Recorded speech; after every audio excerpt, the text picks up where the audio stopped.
Praise the lord. ఈరోజు దేవుని వాక్యము ఫిలిప్పీలకు రాసిన పత్రిక 3వ అధ్యాయము 13వ వచనము. వెనుక ఉన్నవి మరచి ముందున్న వాటి కొరకై వేగిరపడదము. ఫిలిప్పీ సంఘానికి అపోస్తలుడైన పౌలు ఈ పత్రికను రాస్తూ వెనుకున్నవన్నీ మర్చిపోవాలట. అంటే గతంలో ఎన్నో జరుగుతూ ఉంటాయి మన జీవితాలలో, వాటన్నిటిని మర్చిపోవాలట. దుఃఖము, బాధ, సంతోషము అన్నిటిని కూడా మర్చిపోయి ముందున్న వాటి కొరకు మనము వేగిరపడుతూ ఉండాలట, పరిగెత్తేవారిగా ఉండాలట వాటిని పట్టుకోవడానికి. మనం ఇంతకుముందు దేవుని కొరకు ఎంతో రోషం కలిగి జీవించి ఉంటామండి గతంలో. అయితే ఆ రోషం కలిగి జీవించిన జీవితాన్ని బట్టి మనకెన్నో తలాంతులు ఇవ్వబడినప్పుడు వాటి ప్రకారం జీవించిన జీవిత విధానాన్ని మరలా మనం గుర్తు చేసుకుంటూ అతిశయిస్తూ ఉంటాము. అయితే అవేవి లెక్కలోకి రావు.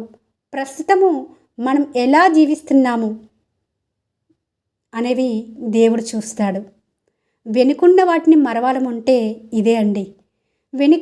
వెనుకున్న గతంలో నువ్వు ఎంతోమందిని ప్రోత్సహించిన వారివే కావచ్చు, ఎంతోమంది కొరకు భారంగా ప్రార్థించిన వ్యక్తివే కావచ్చు, ఎన్నో ఆత్మలను దేవుని కొరకు సంపాదించిన వ్యక్తివే కావచ్చు. అయితే వాటన్నిటిని మర్చిపో.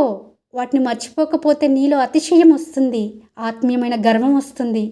కాబట్టి వాటన్నిటిని మర్చిపోయి ముందున్న వాటి కొరకై వేగిరముగా పరిగెత్తేవారుగా ఉండాలని ప్రభు మన యొద్ద నుంచి ఆశిస్తున్నాడు. కాబట్టి ఈ రోజున ఫిలిప్పీ సంఘాన్ని ఉద్దేశించి పలుకుతున్న ఈ మాట మనందరికీ వర్తిస్తుందండి.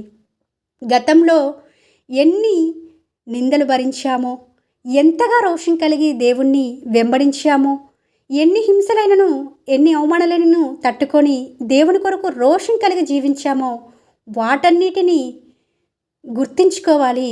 అయితే కొన్నిటిని మర్చిపోవాలి. ఒకప్పుడు చేశాము ఇలా, ఇప్పుడు ఎలా బ్రతికినా ఏం కాదులే. ఒకప్పుడు భక్తిగా విశ్వాసంతో రోషం కలిగి జీవించాము, చాలే, ఇంకా ఇప్పుడు మన ఇష్టానుసారంగా జీవించిన దేవుడు చూసి చూడనట్లుగా వదిలేస్తాడులే అనుకోకూడదండి. వెనుకున్నవి మర్చిపోవడం అంటే మనము చేసిన దేవుడి కొరకు చేసిన ప్రతి పని ఆల్రెడీ దేవుని ఖాతాలోకి వెళ్ళిపోతుంది.